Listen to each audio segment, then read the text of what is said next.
Howdy folks, and welcome back to World of Warships. Yes, it's that bloody boat game again, with Rear Admiral Jingles. Well, I've recently unlocked the Furitako, Japanese Tier 5 cruiser, the Furitaka. Lowest tier Japanese ship to be equipped with 203mm guns, and I was, well, fully expecting the guns to be not quite as good as advertised, because this is usually the case in a wargaming title. Whenever you unlock a new caliber of weaponry, at the earliest possible tier, the gun handling tends to be not great compared to the same caliber of weapon on a higher tier vehicle. So what I usually do whenever I unlock a new ship is I take it into a cooperative battle and test it out against the bots before I embarrass myself against other players. And so that's what I did with the Furious Taco. And I was actually quite impressed. The ship's fast. Well, of course, it's a Japanese cruiser. It has 6 guns, each mounted in their own turret. Now, this is actually a good thing, and for a number of reasons. The obvious one being that if you lose a turret, you haven't lost most of your firepower. Other ships that mount multiple guns in the same turrets, the Iowa, as an example, has 9 guns. Very, very big guns, but it only has 3 turrets, so each turret has 3 guns in them. If you lose a turret, you've just lost a third of your firepower. The other reason I like to have, well, as many guns as possible in their own turrets is that you can do ranging shots in a way that you just can't when you've got, well, you can do ranging shots. What I'm talking about a ranging shot is you're not entirely sure whether or not you've got the right aiming point. So instead of just double-clicking your left mouse button and firing everything in one go, you click once and you fire the first turret, and then you observe the fall of shot, and then you can adjust your fire to ensure that all of the other turrets have a better chance of hitting the target. You don't lose as much. Again, using the Iowa for example, you don't really want to be firing ranging shots in a big old battleship that's got multiple guns mounted in a small number of turrets, because you're wasting a lot of potential damage just to find out whether or not your remaining shots are going to hit the target. Well, when you've got 6 guns all in their own turret, it's not really much of an issue. Yeah, I'll demonstrate on this Karlsruhe German cruiser. Let's have a go. Waiting for the guns to reload. He seems to be settled on his course, so he's not going to be manoeuvring. Gun's almost there, just readjust slightly. 1 shot out, looks like it's going to land slightly short, adjust again and give him the other 5 shots. And there you go, 5 out of 6 shots hit the target. Although I do think some of them over-penetrated. That's one of the big issues when you're in the Furious Taco here, because it is only tier 5 and it does have pretty high caliber guns for tier 5, 203mm guns. You see a lot of tier 4 and tier 3 ships. Which have absolutely flimsy armour, and sometimes that 203mm armour piercing can just be a little bit too much. It overpenetrates and it does 10% of the effective damage. And that's probably the major, I think, so far. I haven't much experience at sailing this ship, but it seems to be the major limiting factor of this ship. When you've got a lower tier cruiser broadside on and you're expecting to get those citadels, and, well, you do damage, but a lot of those shots are just going right through. Because these ships have no armour whatsoever, you're just over-penetrating, shots going in one side and out the other. And so for that reason, I'm definitely going to recommend that you invest in the commander skill that increases the reload speed when you swap ammunition types, because in a lot of cases, particularly when you're shooting at cruisers that are lower tier than you, with these big old, for tier 5, 203mm guns, you're better off firing high explosive. And I realise that runs counter to everything that everybody tells you when you're in a cruiser firing at another cruiser. Always fire armour piercing, you'll get citadel penetrations, you'll do more damage. But in this thing, because its guns are so big, I mean, that Karlsruhe would have been dead if I'd hit him with high explosive there, as it was, 450 damage per shot. That's 10%. 10% of what these armour piercing shells are supposed to be able to do. So, you're going to be switching ammunition types a lot when you're in this ship. Of course, it also has torpedoes. Japanese cruiser, very honourable torpedoes. Switch back to high explosive here because, well, yeah, that's the thing. I probably should have tested out the armour piercing against this Miyogi, it's the Japanese tier 4 battleship.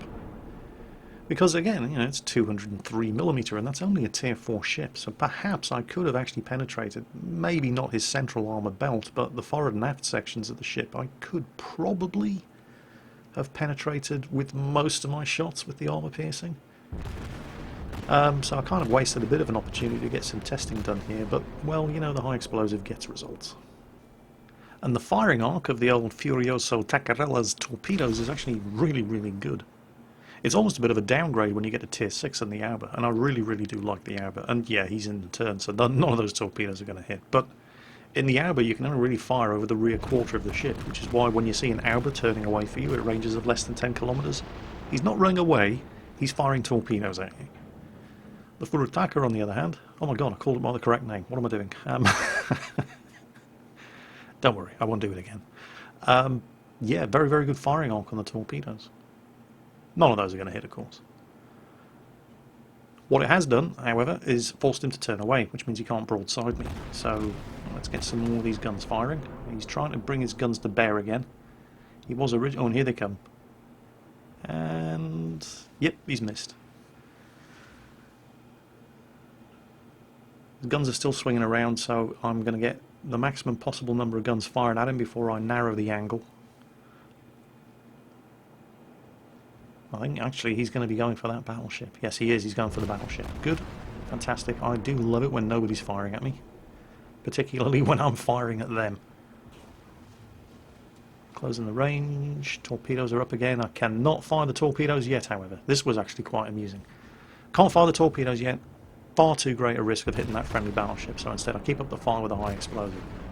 Oh, and he's, yeah, burning nicely. I didn't set him on fire. I think it's a secondary battery fire from that friendly battleship. Okay, now the friendly battleship's on the far side, and I'm firing ahead of the enemy and to the rear of the friendly, so this is perfectly safe. I'm taking a bit of a pounding from his secondary batteries now, of course. Now, remember that the Furutaka, in common with all Japanese cruisers, has torpedo launchers on both sides of the ship. So while I've just expended the torpedo launchers on the starboard side of the ship, they're all ready to go on the port side of the ship, which is incredibly bad news for this guy.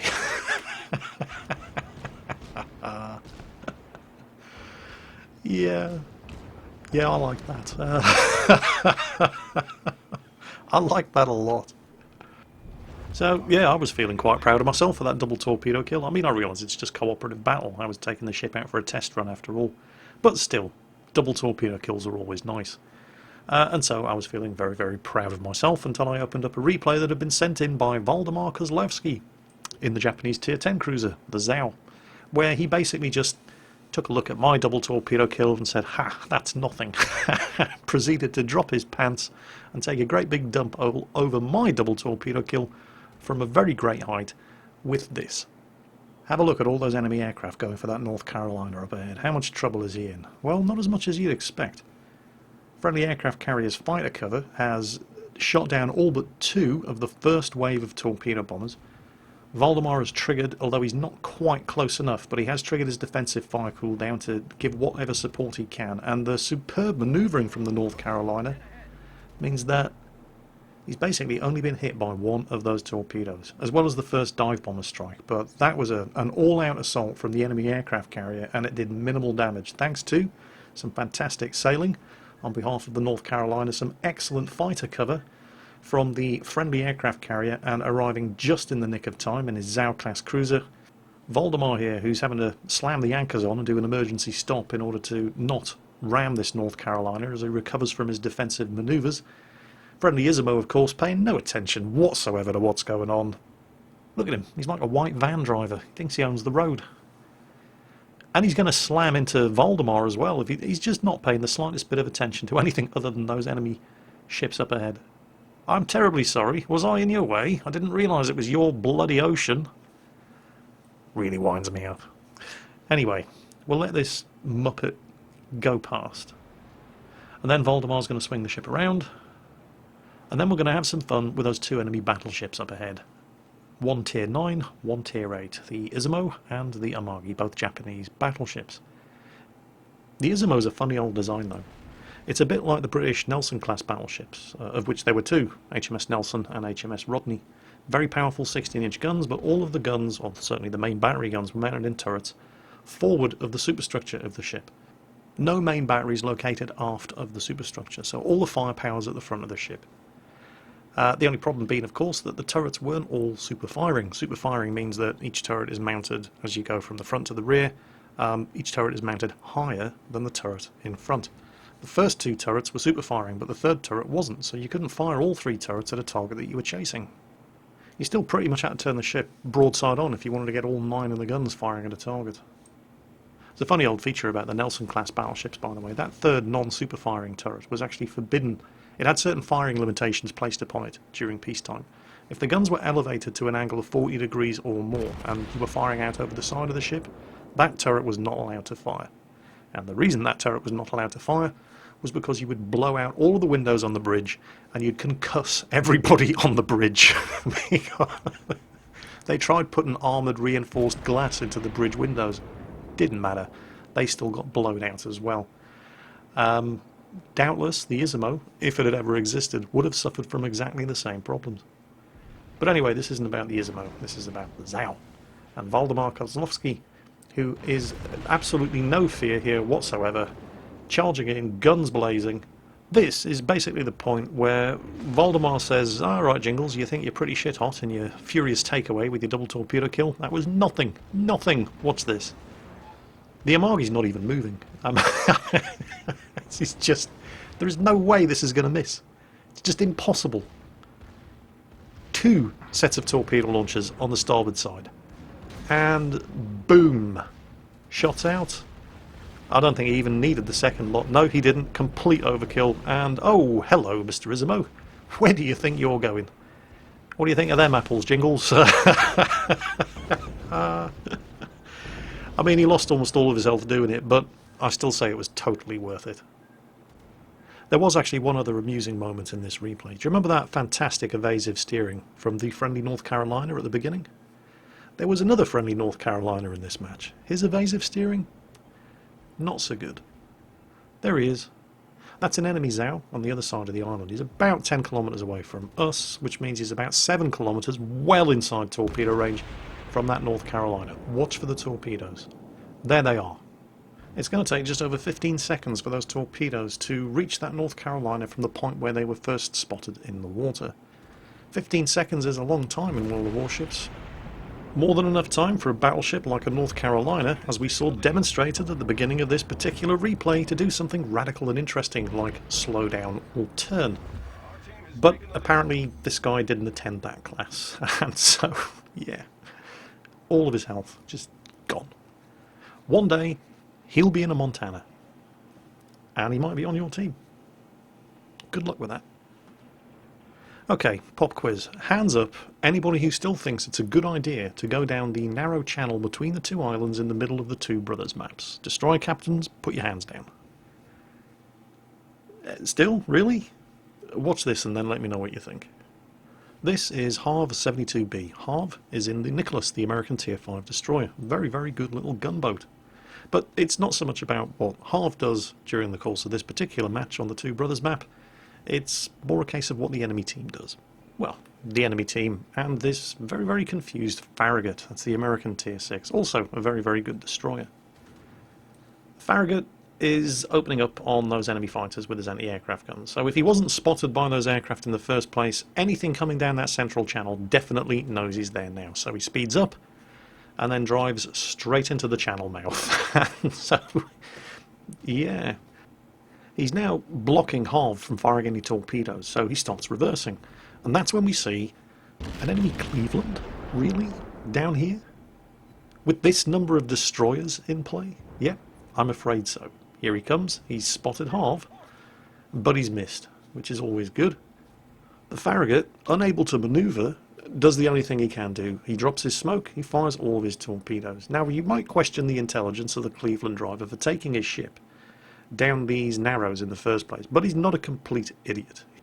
He sees 2 enemy destroyers up ahead of him, and he immediately starts taking evasive action, assisted in no small part by the terrible aiming of those torpedoes on behalf of the Farragut driver, who's sitting on the corner, reversing as this Cleveland continues coming down this channel, now shooting at an enemy battleship, even though he knows there are 2 destroyers lying in wait for him on the other side of this smokescreen. He's spotted Harv, but Harv's torpedoes are on the way, and there is absolutely nowhere for this guy to manoeuvre, so he does pretty much the only thing he can do. He turns and runs himself aground. And okay, well, he was lucky to only eat 1 of those torpedoes. Still, he is being rather brave, isn't he, for one guy in one cruiser with any number of enemy ships just waiting for him to come out of that smoke screen. Oh, that's why he's being so brave. He has company. There's an enemy Nicholas coming along to suicide with him. Do you remember our friend in the Farragut? He's a really big fan of sailing his ship backwards. It's not working out too well for him though, is it? But he is at least going to hit something with his torpedoes finally. Because just before he got sunk by the enemy Nicholas, he managed to get his torpedoes off. And the enemy Nicholas manages to sail right into two of them and then gets nuked by, well, just overwhelming firepower from multiple battleships, cruisers and destroyers. But guess what? There's another one! That's 3 of the little buggers now. And this guy's not going to do much better than his compadres. Look at the amount of fire going into this fella. Yeah, there we go. Oh dear, oh dear, oh dear. Is he at least going to be able to get his torpedoes away? Yep, there they are. Who's he going for? Well, he's not going for half. He's going for this battleship. How many of them do you think are going to hit? Spoiler alert, none. But hang on. The destroyer just died, but before that, Harv sank a ship. So, we're missing a ship somewhere. Oh, there it is. Another Cleveland. Yep. Right there, sinking behind him, is the first Cleveland that got spotted that Harv just sank with his torpedoes. But for some reason, despite the ship graveyard that exists at the mouth of this channel, there's always somebody who thinks that, oh, I don't know, maybe if I try it, it'll be different. In a cruiser, sailing down this central channel on the Two Brothers map, and I've seen people doing it in battleships, right? It's a bad idea right up there with starting a land war in Asia in the winter. And yet people keep doing it. Oh, I don't know, Jingles, I've had my greatest ever victory in World of Warships by sneaking a destroyer down that channel on this map. Fell upon the enemy carriers, they had no idea where I came from. Well, yeah, okay, anything's possible. But that would fall under the category of throwing as much shit as possible out the wall and praying that eventually some of it is going to stick. Generally speaking, there's almost always somebody, usually in a destroyer, lurking around either end of this channel, just waiting to see if anybody's dumb enough to try their luck. And I've actually caught a battleship down here before, and trust me, it did not end well for the battleship. On the other hand, if you have done it and gotten away with it, then please send me the replay, because doubtless it's going to be a highly amusing match to watch. Newsflash, this just in, IGN reports countless waves of derping idiots suiciding down the centre of the Two Brothers map in World of Warships after YouTuber The Mighty Jingles challenged everybody to see if they could do it. No, by all means, try it if you think you're hard enough, but don't blame me when it all goes horribly and inevitably wrong. So, have we had enough hot, sweaty destroyer action yet? Of course not, you can never have too much hot, sweaty destroyer action. This is Tennel, and he's in the Japanese Tier 3 destroyer, the Wakataki, or, well, everybody calls it the walkie-talkie. What do you mean, why? I don't make the names up. Well, not in this case, anyway. You can never run out of stupid names for Japanese ships. They're easier than trying to pronounce the originals.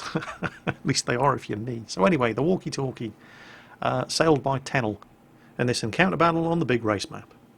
So, we're looking for enemy destroyers. And there's a constant failure of Japanese destroyer captains in particular. They always forget they've got guns.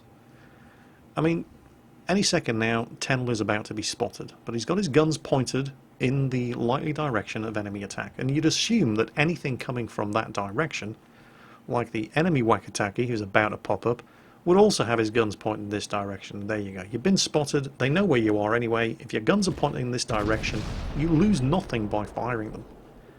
And bingo, he scored some hits, and he set him on fire, and he's knocked out some of his modules.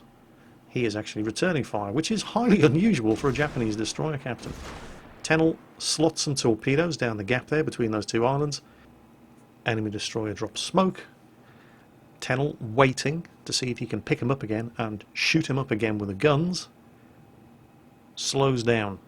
Very important. You have to anticipate that there are going to be enemy torpedoes coming the other way, and there he is.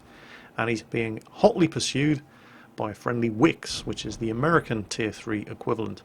Now this guy's guns are good, but you constantly see American destroyers forgetting that they have torpedoes. Well, not this guy. Watch this. Avoids the torpedoes fired by the Wakataki, gets his own torpedoes away, and bingo. Lovely, lovely kill. Of course, the enemy Wakataki spotted the Wix. Tennel is not spotted, the Wakataki was always out of direct line of sight on the other side of that island. So the Wix is in trouble. That's a lot of enemy ships, and Tennell's doing what he can to support him, and again he's scoring hits with his guns. He can't fire his torpedoes, he's going to hit the Wix, so he doesn't. He uses the guns. The Wix, of course, has managed to get his torpedoes away from the other side, even though he ate one from that Japanese Tier 2, the Yumikaze, but he's managed to nail him. Of course, now he's completely screwed. He's got nowhere to go. He's practically immobile after running aground trying to avoid fire from, well, we can see 3 enemy ships. Trust me, there are more. There's a 4th. There's a lot more than that. The Wix is done. He's dead. Was it worth it? Yeah, probably. 2 for the price of 1.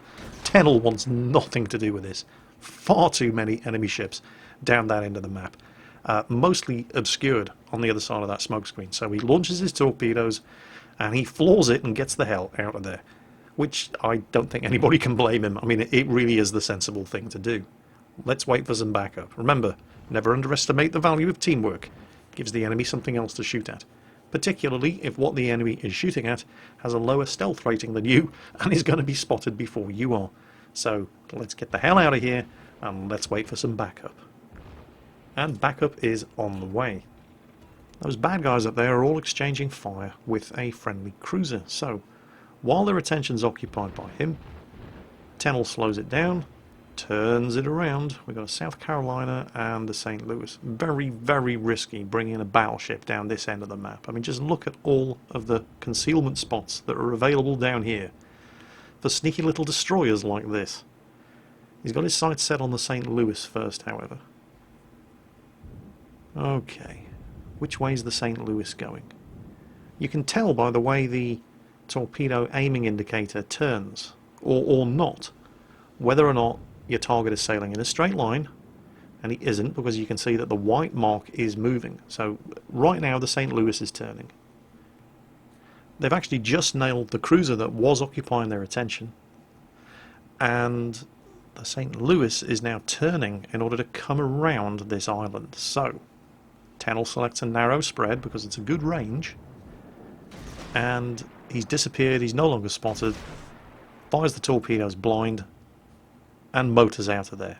Because that St. Louis is going to come around that corner, and you don't want to be sitting here in front of the guns of a St. Louis, because it's got a lot of guns. So full speed, activates his engine boost, and tries to keep as much scenery between himself and anything that could spot him as possible. Torpedoes, if they were going to hit the St. Louis, they would have hit him by now. So those are a miss. And he's been detected. And it was the St. Louis who came around the corner of the island just before he could get into concealment around this small little island up here immediately to his left. But the St. Louis has seen him.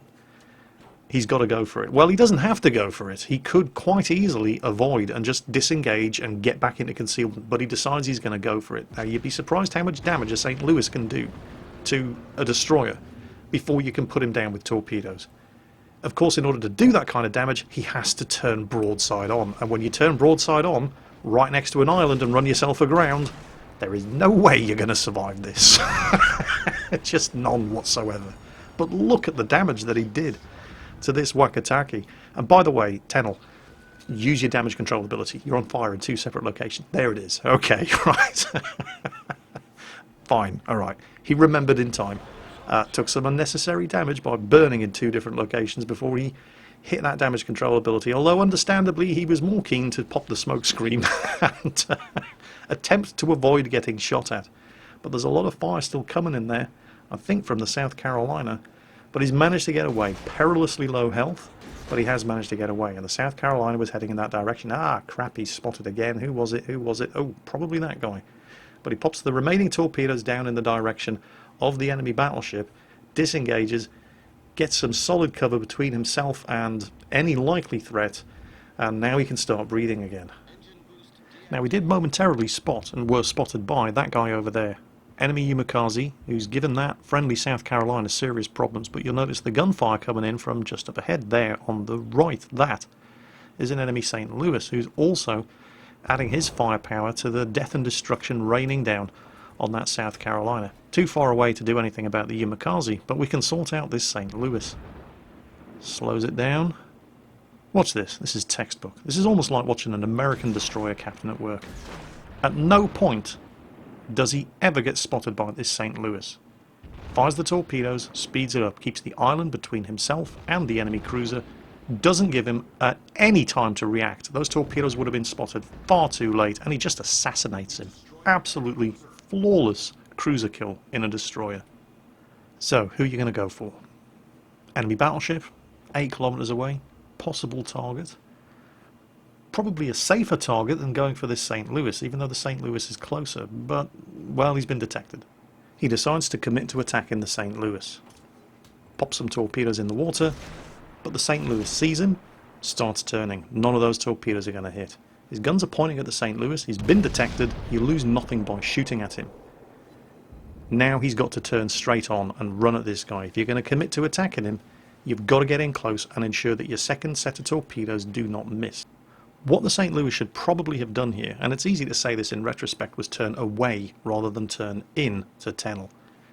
Even when turning away, he wouldn't have been able to fire all of the guns in the side of the ship at Tennel, but he would have been able to fire those guns that he did have for longer than he does by turning in towards him, because Tennel's able to close the range so much faster.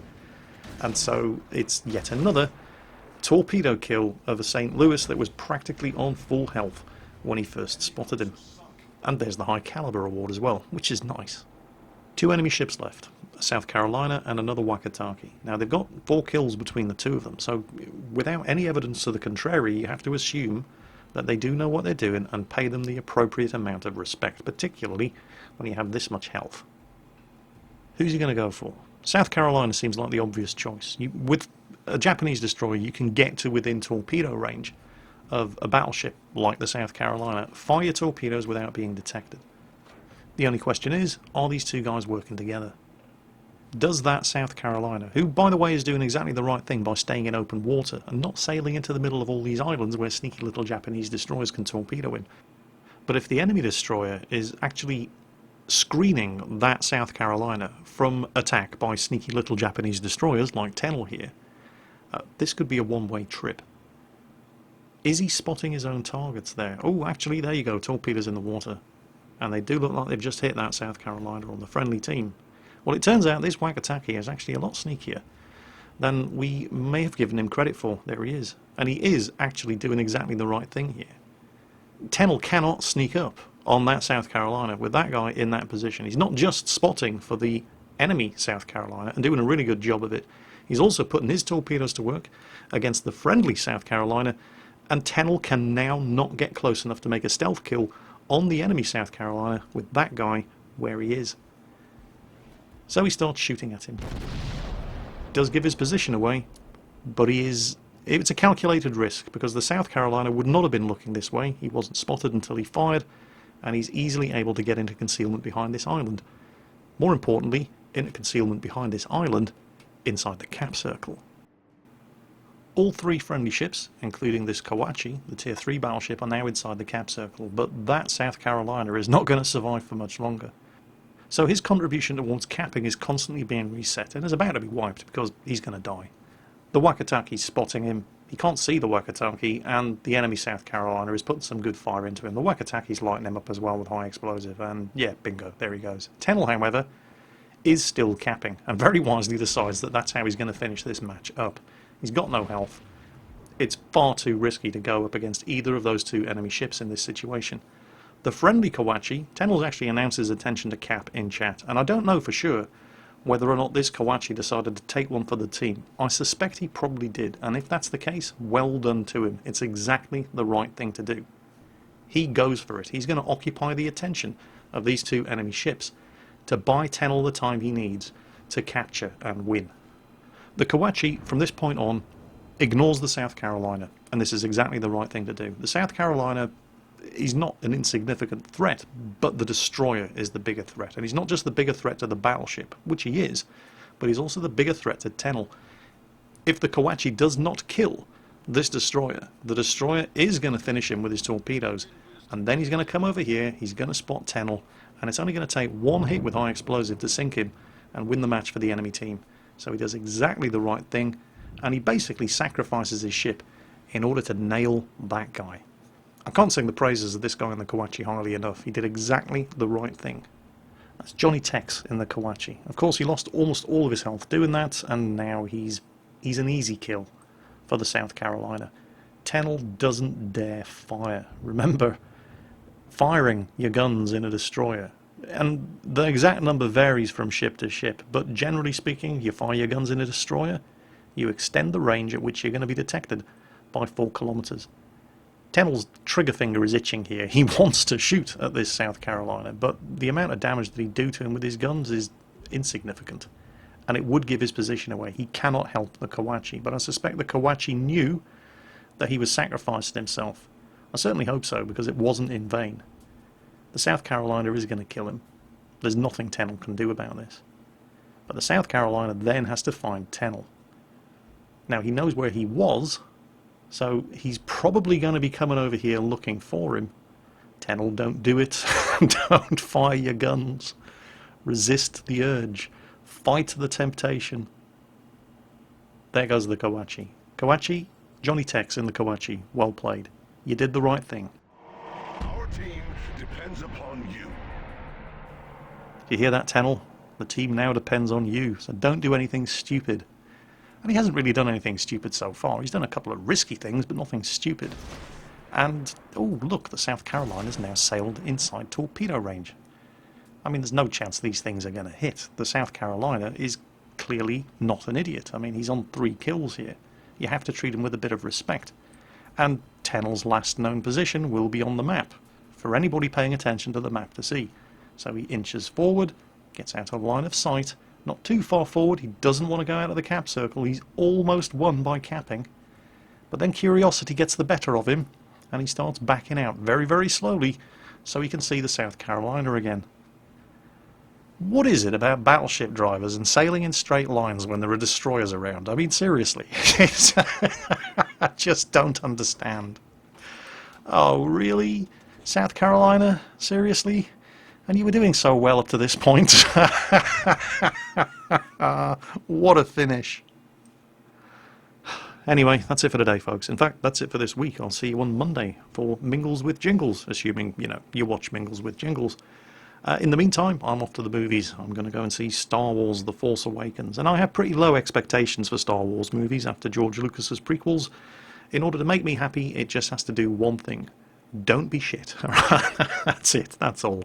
Just don't be shit, and I'll be entirely happy. But I suspect, judging by the reviews, it's going to be significantly better than not shit. So anyway, doubtless that's something I'm going to be talking about in Mingles with Jingles on Monday, and I hope to make it as spoiler-free as possible, just in case you happen to live under a rock and haven't seen it yet. Anyway, that's all to come in Mingles with Jingles on Monday. In the meantime, take care, have fun playing whatever you're playing, and I'll catch you next time.